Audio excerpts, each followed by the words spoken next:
Hi friends, welcome back to my channel. ఈరోజు బియ్యం ఇంకా సగ్గుబియ్యంతో వడియాలు ఎలా పెట్టుకోవాలో చూపించబోతున్నాను. ఈ వడియాలు కరకరలాడుతూ భలే రుచిగా ఉంటాయి. ఎండతో పని లేకుండా ఫ్యాన్ కిందనే ఆరిపోతాయి. చాలా సింపుల్గా చేసుకోవచ్చు. ఈ వడియాలని స్నాక్స్ తినాలనిపించినప్పుడు ఉప్పు కారం కలుపుకొని తింటే చాలా బాగుంటాయి. బియ్యం ఇంకా సగ్గుబియ్యంతో వడియాలు విరిగిపోకుండా ఎలా చేసుకోవాలో ప్రాసెస్ చూసేద్దాము.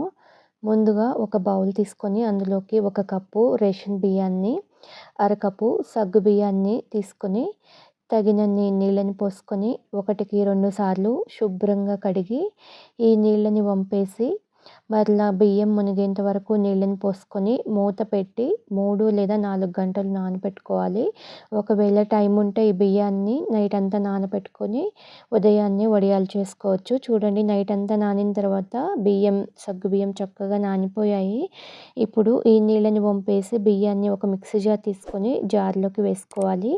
1 కప్పు నీళ్ళని పోసుకొని మూత పెట్టి వీలైనంత మెత్తగా గ్రైండ్ చేసుకోవాలి. చూడండి, ఇలా మెత్తగా క్రీమీ టెక్స్చర్లో ఉండేలా గ్రైండ్ చేసుకోవాలి.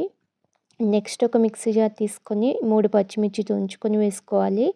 కొద్దిగా అల్లం ముక్కలు వేసుకొని మూత పెట్టి కచ్చా పచ్చగా గ్రైండ్ చేసుకొని పక్కన పెట్టుకోవాలి. స్టవ్ మీద ప్యాన్ పెట్టుకొని 4 కప్పుల నీళ్ళని పోసుకోవాలి. 1 కప్పు బియ్యానికి 4 కప్పుల నీళ్ళు ఉడికించుకోవడానికి 1 కప్పు గ్రైండ్ చేసుకున్నాము. మొత్తం 5 కప్పుల నీళ్ళు తీసుకున్నాము. 1 కప్పు బియ్యానికి 5 కప్పుల నీళ్ళు సరిపోతాయండి. ఇందులో రుచికి సరిపడా ఉప్పును వేసుకొని నీళ్ళని బాగా మరగనివ్వాలి. నీళ్ళు ఇలా మరిగేటప్పుడు ఫ్లేమ్ని లోలో పెట్టుకొని మిక్సీ పట్టుకున్న బియ్యం పిండి నీళ్ళని మరుగుతున్న నీళ్ళలోకి పోసుకుంటూ గరిటెతో మిక్స్ చేసుకుంటూ ఉండాలి. లేకపోతే పిండి ఉండలు కట్టేస్తుంది. మంటని లో ఫ్లేమ్లోనే ఉంచి కొద్దిగా పోసుకుంటూ కంటిన్యూస్గా కలుపుతూనే ఉండాలి. పిండి అంతా వేసుకున్నాక ఫ్లేమ్ని లో టు మీడియంకి అడ్జస్ట్ చేసుకొని ఒక 10 to 15 మినిట్స్ ఉడికించుకోవాలి. పిండి అంతా బాగా దగ్గరికి అయ్యి చిక్కబడేంత వరకు ఉడికించుకోవాలి. చూడండి, పిండి అంతా బాగా దగ్గరికి అయ్యి సాఫ్ట్గా అయింది. ఇప్పుడు మూత పెట్టి లో ఫ్లేమ్లో 3 నిమిషాలు ఉడికించుకోవాలి. మధ్యలో కలుపుకుంటూ ఉండాలి, లేకపోతే అడుగున మాడిపోతుంది. పిండిని ఇలా బాగా ఉడికించుకున్న తర్వాత మనం ముందుగా మిక్సీ పట్టుకున్న పచ్చిమిర్చి, అల్లం పేస్టు, 1 స్పూను వాము లేదా జీలకర్ర వేసుకొని ఇదంతా పిండిలో బాగా కలిసేలా కలుపుకోవాలి. మనం పిండిని ఎంత బాగా ఉడికించుకుంటామో వడియాలు కూడా అంత బాగా వస్తాయి. ఇందులో కావాలంటే కొన్ని నువ్వులు కూడా వేసుకోవచ్చు. ఉండలు కట్టకుండా మిక్స్ చేసుకుంటూనే ఉండాలి. చూడండి, పిండి బాగా దగ్గరగా అయ్యి చిక్కబడింది కదా. ఇలా చల్లారేసరికి ఇంకొంచెం గట్టి పడుతుంది కాబట్టి స్టవ్ ఆపేసి పక్కన పెట్టుకొని చల్లారనివ్వాలి.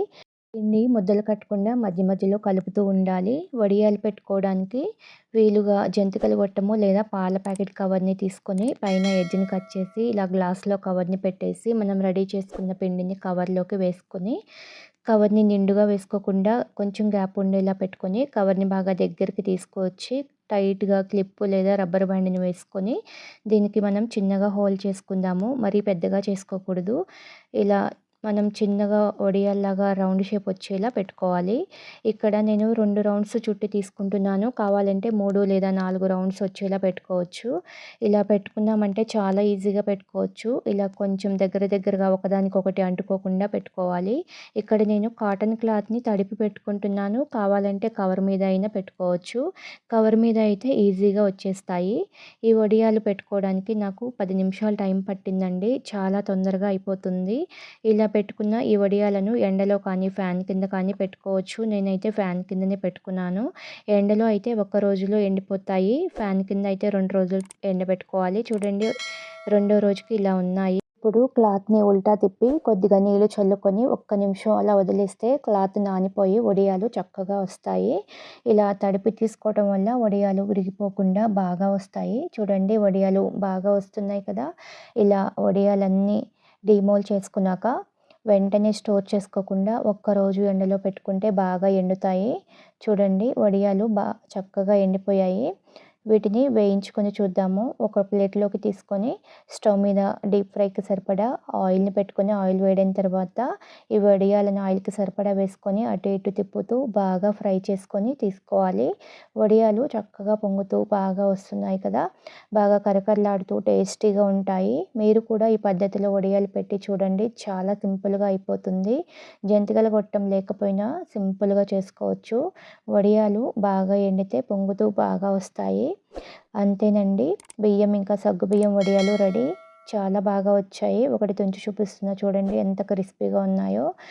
మీరు కూడా ఈ పద్ధతిలో వడియాలు పెట్టుకొని ఎలా వచ్చాయో కామెంట్ చేయండి. వీడియో నచ్చితే లైక్ చేయండి. మీ ఫ్రెండ్స్‌కి, రిలేటివ్స్‌కి షేర్ చేయండి. ఛానల్‌ని సబ్స్క్రైబ్ చేసుకోండి. Thank you for watching.